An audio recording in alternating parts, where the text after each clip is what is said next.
برطانوی اخبار کی سنسنی خیز رپورٹ کے بعد مشیر داخلہ رحمان ملک کی ہدایات پر جعلی پاسپورٹ اسکینڈل کی تحقیقات شروع کر دی گئیں۔ چیئرمین نادرا نے ڈی ایم نادرا لاہور اور اسکینڈل میں ملوث ادارے کے 8 اراکین کو معطل کر دیا۔ اولمپک اسکینڈل کی تحقیقات 3 رکنی کمیٹی کرے گی، جس میں ISI، IG اور ڈپٹی چیئرمین نادرا شامل ہیں۔ یہ کہانی برطانوی اخبار دی سن کی ویب سائٹ پر ایک ویڈیو کے منظر عام پر آنے کے بعد شروع ہوئی، جس میں لاہور کی ٹریول ایجنسی کو جعلی پاسپورٹ بنوانے اور لندن اولمپکس کے لیے ویزوں کی فراہمی میں ملوث دکھایا گیا۔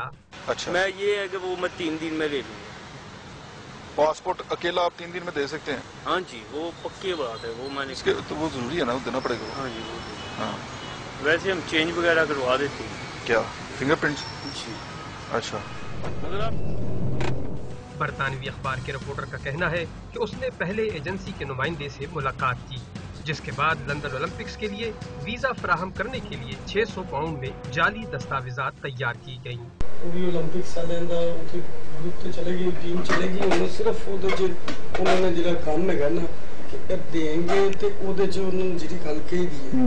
اگلے مرحلے میں رپورٹر کی ملاقات سیاسی اثر و رسوخ رکھنے والے عابد چودھری سے کرائی گئی، جس نے اسے جعلی نام کے ساتھ اصلی پاسپورٹ بنوا دیا۔ یہی نہیں بلکہ عابد چودھری نے اپنے تعلقات پر اسے پاکستان اسپورٹس بورڈ کا اسٹاف ممبر ظاہر کر کے ویزے کے ساتھ لندن پہنچانے کا معاملہ بھی طے کر لیا اور سرکاری خط کی قیمت طے پائی فقط 1.5 لاکھ روپے۔ تحقیق کے مطابق یہ وہی ایجنسی ہے جس پر 9 سال قبل انسانی اسمگلنگ کا الزام لگا اور اس کا مالک جیل بھی گیا۔